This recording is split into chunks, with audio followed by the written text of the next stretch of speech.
Let's start with what is speculative design.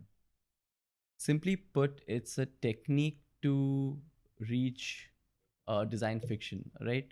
So what it means is it's a way of exploring what uh, futures could look like by creating simple artifacts and getting the audience to sort of think and explore that further.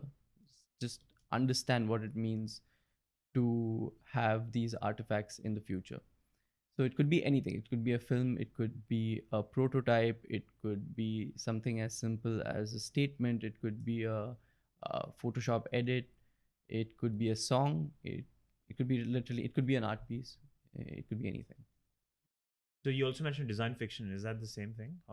So design fiction is a practice. Speculative design is, so to be really honest, this is something that's debated in the design community, but I have come to the conclusion that design fiction is the practice, and speculative design is the technique to reach there. Do you think speculative design is more important as a way of thinking or like as a Yes. thought experiment rather than the final output? So the video or the movie or the prototype that you create, that is good, but it's more important to just get you thinking about the kind of future that might exist or the trends that might be there in the future, how we might be living.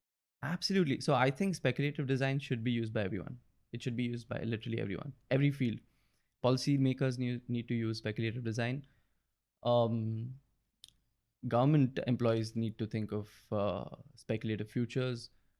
Um, Everyone, investors can think about, can use speculative design. I myself, being a small retail value investor, I use speculative design to sort of stretch the trends of today, extrapolate them into the future, and sort of figure out, okay, which companies could potentially last, and what sort of services and products could potentially last. So I think speculative design should be used by everyone. Everyone. So it's more of a mental model, more of a thinking framework that you can use. Yeah. Also, so it's not just for yourself, right? The moment you create something, there's a potential that it could be used by someone or it could be seen by someone.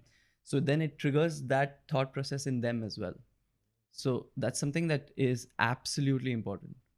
Do you have to train yourself to not dismiss crazy ideas? I feel like you need this improv technique of saying yes and to every crazy idea that you come across because it might show you a different perspective or there might be some truth to it.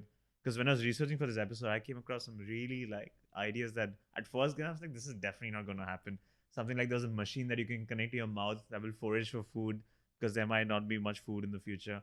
Or Lexus was creating these cars based on your DNA, or there was these machines that on your first date you can connect with the partner and will show you the compatibility, which would be quite useful. um, Yes. yeah, but a lot of these ideas on first face value sound very crazy, but it feels like if you just explore them further they might point out something to you. So do you think you need to train yourself to think that way, To think like, to just accept all these ideas and then try and explore them further, because it's very easy to be dismissive of it? even if you're dismissive, right? One thing that it lets you do is sort of critique it, and what happens in that, or when you're dismissive with a reason, right? You say why you're dismissive. So that why is important, that needs to come out.